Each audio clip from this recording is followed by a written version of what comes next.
No ar, Programas de Ideias em Debate. Hoje a nossa entrevistada é Marinalva Cruz. Marinalva é secretária adjunta à Secretaria Municipal de Pessoa com Deficiência. Ela é formada em Gestão de RH e Gestão Pública. Hoje, quando nós estamos gravando esse programa, está se comemorando 26 anos da Lei de Cota no Brasil. Comemora-se a Lei de Cota no Brasil no dia 24 de julho. Então, faz 26 anos que foi instituída a Lei de Cotas no Brasil. O que é a Lei de Cotas? A Lei de Cotas é o seguinte, é que as empresas, elas são obrigadas, a partir de 100 funcionários, a contratar um determinado número de pessoas com deficiência, né? Qualquer tipo de deficiência, desde que esteja ali naquelas deficiências que são elencadas pelo Ministério do Trabalho. E nós vamos aqui conversar com a Marinalva, ela vai nos explicar o que significa a Lei de Cotas, a importância e as pessoas que podem entrar na Lei de Cota, né? Não são todos aqueles que podem entrar na Lei de Cota.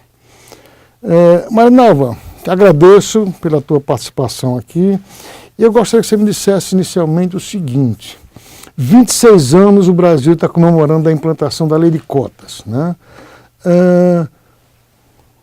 O que era antes e depois da Lei de Cota a oportunidade de trabalho para as pessoas com deficiência? Bom, primeiramente, muito obrigada pelo convite, pela oportunidade. É sempre bom falar desse tema, até porque a dificuldade que a pessoa com deficiência tem em relação à empregabilidade ainda é muito por conta dessa falta de convivência, falta de oportunidade, na verdade. E a Lei de Cotas, ela existe exatamente para isso, porque antes da existência da Lei de Cotas, as pessoas com deficiência pouco tinham oportunidade no mercado de trabalho. Existia, sim, pessoas empregadas, mas não em quantidade suficiente dentro das oportunidades oferecidas aos demais trabalhadores. Então, em 1991, quando foi criada a lei, que a gente chama Lei de Cotas, né, que é a Lei 8.213, que na verdade é só um artigo dessa legislação, o artigo 93, que fala da obrigatoriedade essa que o senhor acabou de citar, que é de 2 a 5%, né, de cargos que tem que ser reservado a quem tem deficiência ou é reabilitado do INSS. Então essa lei, embora tenha sido criada em 91, até o início dos anos 2000, ela ainda não era uma realidade na vida da pessoa com deficiência. A partir de 2000, quando a fiscalização 2003, para ser mais exata, começou a acontecer, é que a Lei de Cotas começou a fazer sentido na vida das pessoas com deficiência. Hoje, graças a essa legislação, o Brasil tem um pouco mais de 400 mil pessoas empregadas e, com certeza, se não existisse lei de cotas, nós não teríamos todo esse número. Você falou em 400 mil pessoas empregadas. Isso é um número significativo, 400 mil pessoas com deficiência beneficiadas pela Lei de Cota. Existe algum dado, algum número objetivo que diga, olha, nós temos no Brasil o percentual de tantos deficientes? Na verdade, a gente sabe que o Brasil tem 200 milhões de habitantes, né? E desse total, você tem números que indiquem quantos deficientes nós temos? Sim, de acordo com os dados do IBGE, o censo de 2010, o Brasil tem 23,9% da população de pessoas com algum tipo de deficiência. Isso equivale a mais ou menos quase 46 milhões de brasileiros. Só aqui no município de São Paulo são quase 3 milhões de pessoas.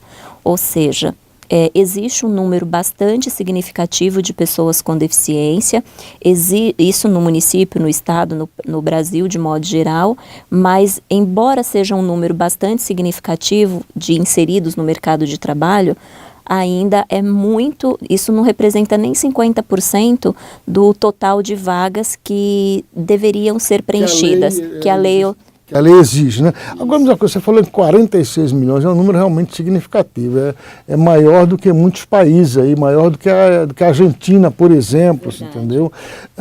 Esse número, ele está equilibrado dentro, quer dizer, nós temos 40 milhões porque temos 200 milhões de habitantes, né? Mas esse número está equilibrado de acordo com o índice internacional? É mais ou menos.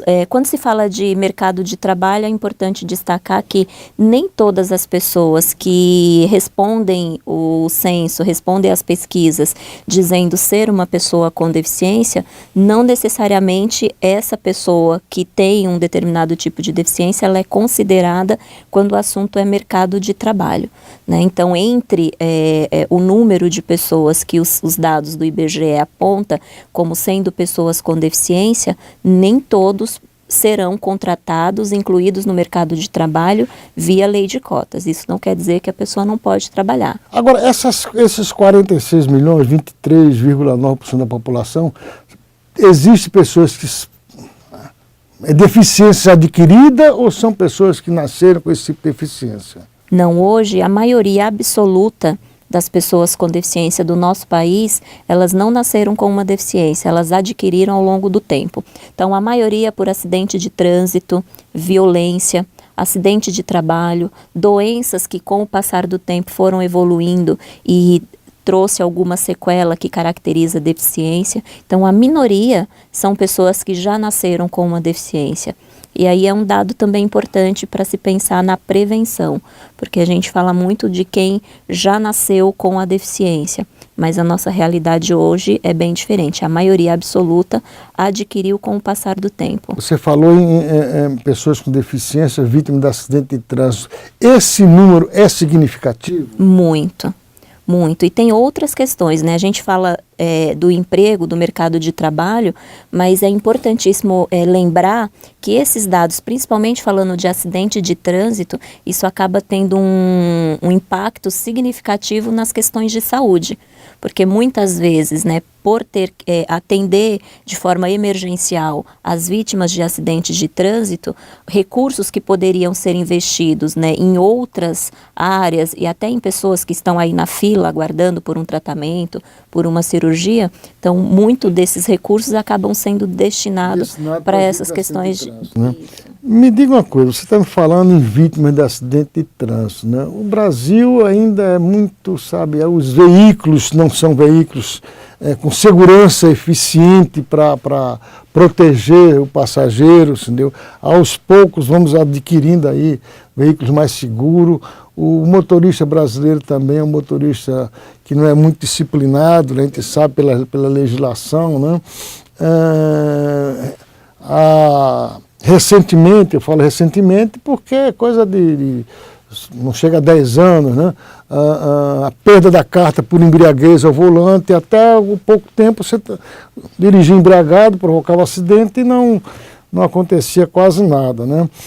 E o excesso de velocidade também é uma das causas de acidente, né? Então tudo isso, aos poucos, pode contribuindo para evitar ou melhorar essa condição de acidente de trânsito. Isso é fato. Né? O senhor falou uma coisa que é extremamente importante, a consciência. Né? Infelizmente a gente, né, não é só o brasileiro, acho que isso é uma questão da nação de modo geral, a gente às vezes não se preocupa muito com algumas atitudes e não para pensar nas consequências que algumas atitudes podem trazer.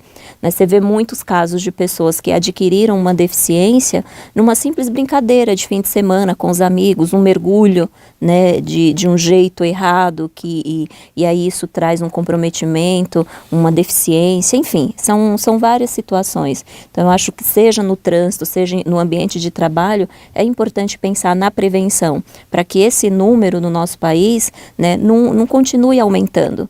Né, e que a lei de cotas seja apenas um mal necessário, que com o passar do tempo, né, a população, as empresas, a sociedade de modo geral, possa cada vez mais enxergar as habilidades que as pessoas têm, independente do tipo de deficiência.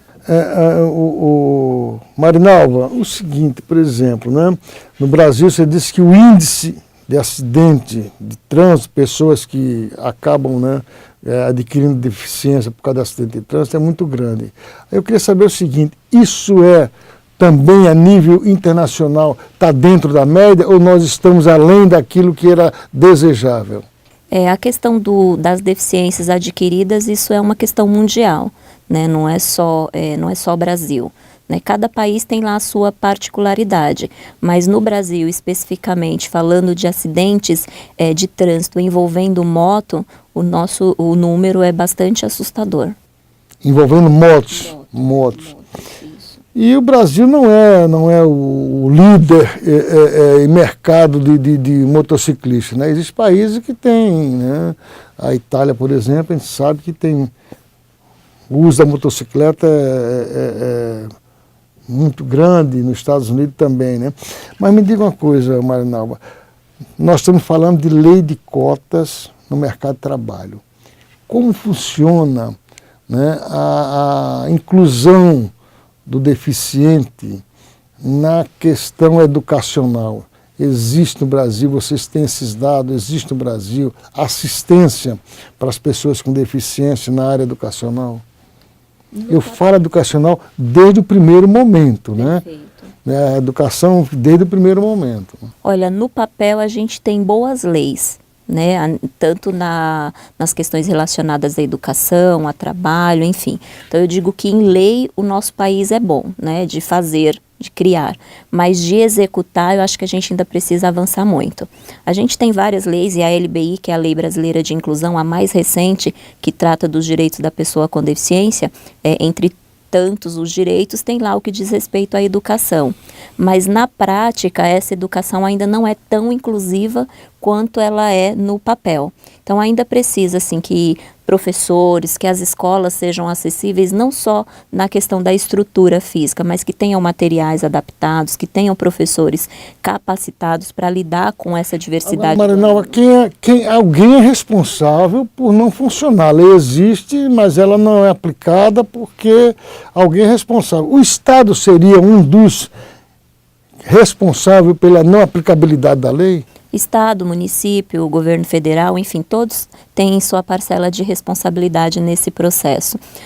Aqui no município de São Paulo, e isso acontece em vários outros municípios também, existe uma dificuldade, não que a educação a nível municipal seja top, esteja lá entre as melhores, mas ela ainda é melhor do que a nível estadual. Então, uma das queixas grande por parte das famílias e das pessoas com deficiência, né, que a gente tem aqui no município é quando ele termina o ensino fundamental e ele vai para o ensino médio, que aí ele sairia da escola municipal para ir para a escola estadual. Então, mesmo não sendo, né, tão inclusiva quanto deveria ser, mas a nível municipal, seja São Paulo ou outros municípios do estado, ainda é melhor do que a educação a nível estadual. Então, isso é um grande problema, porque sem educação, sem qualificação, não existe boas oportunidades no mercado de trabalho. Isso para qualquer pessoa. Você falou aqui, na cidade de São Paulo, né, nós temos aproximadamente 2.700.000 pessoas com deficiência. É um número significativo para uma população. Na cidade de São Paulo, você fala no município de São Paulo ou na grande São Paulo? Não, município, só município. Então, um número mais significativo ainda, porque a cidade de São Paulo tem aproximadamente 10 milhões de habitantes, né? Então, ele fica em torno de 27% da população. Qual é o maior índice de deficiência nessa população do município de São Paulo? Pessoas com deficiência visual. Deficientes visuais. Isso, desses 2,7 milhões de pessoas com deficiência do município de São Paulo, de acordo com o IBGE, 2,2 milhões têm deficiência visual. Em segundo lugar, vem as pessoas com deficiência física, depois as pessoas com deficiência auditiva e, por último, as pessoas com deficiência intelectual. Essa deficiência visual é deficiência adquirida ou é deficiência já de nascença? Tem de todo, assim, tem quem já nasceu, quem tem a deficiência congênita e tem a maioria absoluta que adquiriu com o passar do tempo, né? Por exemplo, diabetes. Tem muitas pessoas com deficiência visual hoje que perdeu a visão porque tinha o diagnóstico de diabetes, a doença foi evoluindo e com o passar do tempo perdeu a visão. Mas existe vários, não é só, né, a doença diabetes que pode causar cegueira. Tem vários outros fatores também, acidentes de trabalho, algumas outras doenças que com o passar do tempo vai trazendo o comprometimento visual. Agora me diga uma coisa, Marinalva, essas pessoas, quer dizer, 400 mil pessoas desses 2 milhões e 700 estão no mercado de trabalho na cidade de São Paulo. Não, esses 400 mil é a nível Brasil. A nível Brasil? A nível Brasil. Então, se fosse a nível São Paulo, estaríamos bem. Bem, né? Então, quer dizer, a nível Brasil é uma coisa praticamente insignificante num universo, né, de 46 milhões. Né? Esses deficientes que não estão incluído no mercado de trabalho, ele tem algum tipo de assistência do Estado? Do Estado, quando eu falo, é o Estado como um todo, né? É o município, é o Estado, é o país, é o Estado Federal, é o município como um todo. Eles têm assistência do Estado? Alguns sim. Existe no Brasil um benefício chamado BPC, que é Benefício de Prestação Continuada. Esse benefício ele é concedido a idosos, né, que não têm os 15 anos de contribuição, então não vão se aposentar. Então eles têm esse benefício, que é um salário mínimo por mês, e esse benefício também é concedido a pessoas com deficiência, independente da faixa etária, só que tem um fator da renda. Então, só é concedido a pessoa com deficiência que tem uma renda familiar per capita que seja inferior a 1/4 do salário mínimo. Então, existe um número, mas é um número pequeno, de pessoas com deficiência que têm acesso a esse benefício. Isso, inclusive, é uma polêmica, porque às vezes as pessoas acham que, tendo esse benefício, não podem trabalhar. E, na verdade, elas podem sim. Indo para o mercado de trabalho formal, o benefício ele fica suspenso enquanto ela estiver empregada, e se essa pessoa perdeu o emprego por qualquer que seja a razão, ele volta até a Previdência e pede para ativar esse benefício novamente. Agora, nós estamos aí, né, a discussão da reforma da Previdência. Alguns benefícios serão suprimidos. Você tem informação, estudo, se esse benefício é um dos que serão atingidos? A princípio não, né? Espero que ele continue, né, sem sofrer alguma alteração, né? Mas até existir aí a possibilidade, não necessariamente na reforma da Previdência, mas isso foi algo que foi submetido durante o processo quando não tinha sido aprovado a LBI, para que se mudasse esse percentual da renda, né, porque existe várias situações aí. Então existia uma possibilidade de que essa renda per capita fosse aumentada, sei lá, para meio salário mínimo, mas isso também acabou não sendo aprovado na LBI, dizer, mas na reforma trabalhista continua igual. Significa o seguinte: 2 pessoas numa família, uma ganha salário mínimo, a outra pode não ser beneficiada, não é isso? Não será. Não será beneficiada. Não será. Se tiver só 2, não será. Se é um casal, um dos cônjuges não pode receber porque o outro é beneficiário de um salário mínimo. Agora, quando o casal, né, é deficiente, por exemplo, visual, só um deles pode receber? Sim, se tiver, independente da quantidade de pessoas que tem na residência, sempre é somado o salário que aquelas pessoas têm, salário, renda fixa.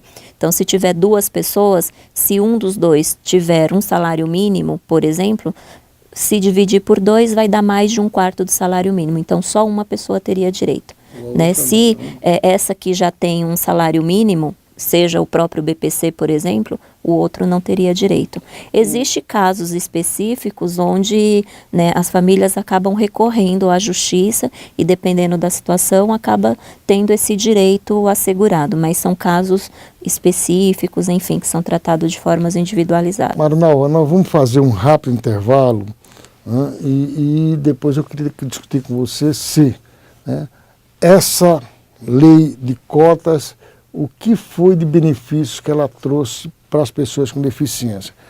Então, fazendo um rápido intervalo e quando voltarmos vamos discutir essa questão. Todos os dias estamos junto com você, na sua casa, no transporte, no seu emprego, sempre lutando por melhores condições de trabalho e qualidade de vida para você e sua família. Já são 10 anos defendendo os trabalhadores brasileiros através de um movimento sindical amplo, solidário, democrático e inovador. Somos a UGT, 10 anos com você. Estamos de volta com programas de Ideias em Debate. Hoje nossa entrevistada é a secretária adjunta da Secretaria Municipal de Pessoas com Deficiência, Marinalva Cruz. Marinalva é especialista na gestão de RH e na gestão pública.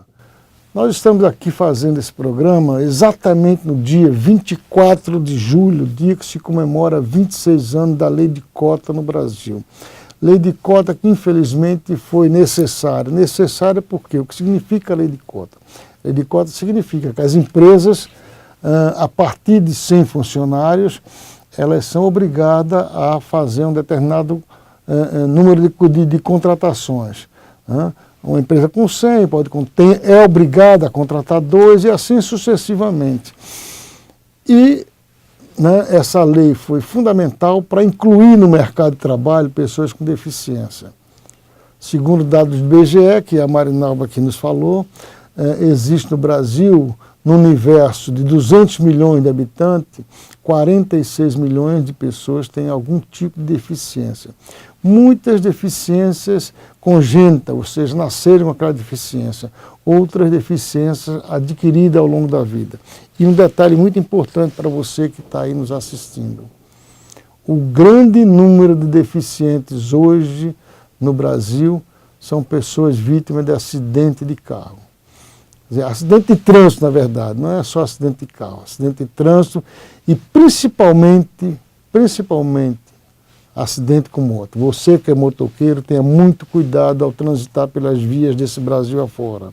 Você que é pai de família, que tem um filho, que é motoqueiro, oriente ele para ter muito cuidado. Porque hoje, segundo aqui a Marinalva, os dados do IBGE apontam que o grande número hoje de pessoas com deficiência são pessoas vítimas de acidente de trânsito, principalmente acidente de moto. Mas, Marinalva, vamos retomar aqui nossa conversa. Eu queria que você me dissesse o seguinte: o que representou no Brasil a lei de cota? Nós estamos comemorando 26 anos, 400 mil pessoas cadastradas oficialmente estão empregadas no Brasil. Número pequeno, no meu entendimento, para um universo de 46 milhões. Mas o que representou essa lei de cota para a inclusão de pessoas com deficiência no mercado de trabalho? Embora o número ainda seja muito pequeno, o número de pessoas empregadas hoje, que é um pouco mais de 400 mil, representa menos de 1% quando a gente olha o total da população sem deficiência empregada. Então, isso significa o quanto ainda a gente, o caminho ainda que o Brasil tem que percorrer até chegar no momento mais ideal, vamos dizer assim. Mas mesmo ainda não sendo o modelo ideal, eu acho que a lei de cotas, ela foi e ela ainda é extremamente importante para nos mostrar o quanto outros assuntos são fundamentais também. Hoje a gente fala de educação inclusiva, com certeza se não existisse lei de cotas, dificilmente a gente discutiria tanto outras questões como educação, capacitação, acessibilidade. Porque não adianta só ter a vaga no mercado de trabalho, não adianta só a empresa oferecer a oportunidade se o transporte não for acessível, se o lugar onde essa pessoa vai trabalhar não oferecer as condições adequadas, seja um software leitor de tela para pessoa cega, seja um espaço físico acessível para quem tem uma deficiência física, para quem faz, por exemplo, uso de cadeira de rodas, seja um profissional intérprete de Libras ou alguém que sabe Libras para se comunicar com o colaborador surdo. Enfim, todas essas questões, elas foram surgindo a partir do momento que as empresas começaram a ser cobradas pela contratação. Então, do meu ponto de vista hoje, a lei de cotas, embora seja um mal necessário, ela ainda é fundamental não só para aumentar o número de empregos formais, até porque lei de cotas não cabe todo mundo. Tem muitos profissionais aí, muitas pessoas com deficiência que não têm um perfil para iniciativa privada, mas tem um perfil de empreendedor. Então, eu acho que isso também é fundamental. Mas para que ele seja empregado da iniciativa privada, da iniciativa pública, ou que ele seja um empreendedor, ele tem que ter acesso, ele tem que ter o direito de ir e vir garantido. E sem acessibilidade, de uma forma ampla, não só a acessibilidade da estrutura física, ele não consegue esse processo ser inserido em todo esse processo, na saúde, na cultura, no lazer, no trabalho, na educação e em qualquer outra área. Então, lei de cotas para mim ainda é fundamental por todas essas razões. Até porque mercado de trabalho também não é só um lugar onde a gente vai ganhar dinheiro, mas é um lugar onde as pessoas se sentem úteis, onde elas podem contribuir, conviver com outras pessoas e crescer não só como profissional, mas como indivíduo antes de qualquer coisa. É outro universo de contato, né? Mas você estava me falando aqui questão até de transporte. Eu me lembro o seguinte, São Paulo é uma das poucas cidades do Brasil onde tem táxi para pessoa com deficiência, para cadeirante, por exemplo, né?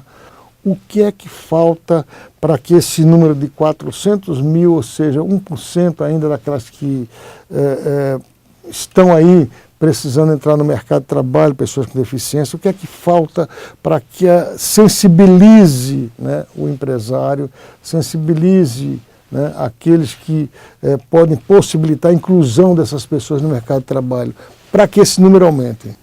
Mauro, como a gente sempre diz, existem 3 grandes barreiras nesse processo. A barreira arquitetônica, que a gente falou dela agora há pouco, a barreira comunicacional, né, a informação não chega a todo mundo porque ela não é acessível, mas a maior de todas é a barreira atitudinal. É a forma como a sociedade, e quando eu falo sociedade, estou falando de empresa, estou falando da família, da pessoa com deficiência, estou falando do próprio indivíduo com deficiência. Então, para que a gente aumente esse número, as empresas, na hora de recrutar pessoas, elas têm que parar de olhar para a deficiência. Porque, infelizmente, boa parte das empresas, não são todas, né? Existem as exceções. Mas a maioria, infelizmente, quando elas têm uma oportunidade, uma vaga disponível, ela não busca um profissional, né? Muitas vezes ela quer a sensação que fica é que ela quer contratar uma deficiência. Então, eu brinco, mas é sério, eu sempre falo que a sensação que eu fico é que a empresa quer um cego que enxerga, um surdo que escuta e um cadeirante que anda. A pessoa com deficiência intelectual ou com qualquer outra deficiência acaba nem sendo citada nesse processo.